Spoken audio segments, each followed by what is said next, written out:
In this video, I'm going to show you how you can export 4K video in Premiere Pro. So what you need to do is go to File and then go New, or just go to New Project. And essentially we're creating a new project, right, where we can import a 4K video, then export it. So I'm just going to call this 4K video, and then we can click Create.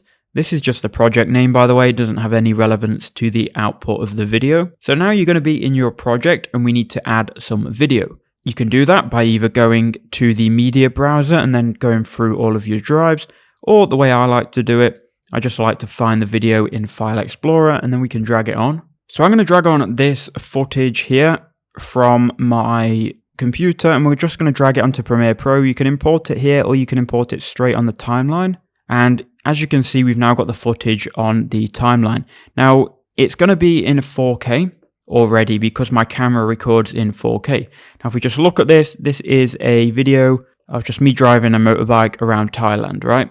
Now you want to wait for it to generate the peak file just so you can edit it properly. Now obviously once you've got your clip in Premiere, you need to then find the start and end point of your clip and edit it, right? So I'm just going to cut from here and we're just going to cut a small segment out of the video. So we're going to cut from here to here, and this is going to be the video that we export. Now, it's already going to be in 4K if your camera records in 4K already. This is shot on a DJI camera and my settings are already 4K.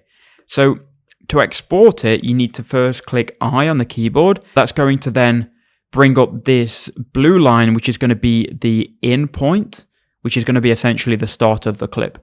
So you want to drag this to the start and you'll see it snap. Then click O on the keyboard. That's going to be O for out.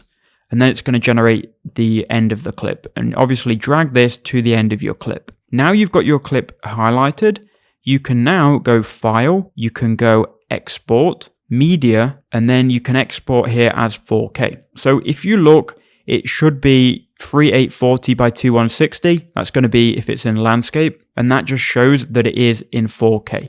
That's going to be your source, and then your output here may be different. Now my output is set to match source, which essentially means whatever settings were recorded, it's going to output in those settings. You could go, however, and choose 4K manually, but if you've got 1080p footage and you're trying to export into 4K, it's not going to do anything. It's just going to say it's 4K, but really it's going to be recorded in 1080. If you wanted to though, you could click on this one, and yeah, you can see it doesn't change anything, because I've already recorded in 4K anyway, so it doesn't matter for me if I'm on high quality 4K or match source. Then you want to choose your location, your file name, make sure you got video and audio selected, and there isn't really anything else to edit. You can then click export. It's then going to export your video in 4K as long as it's recorded in 4K and you've changed those settings. That's all you have to do. So I hope that quick video helped you out.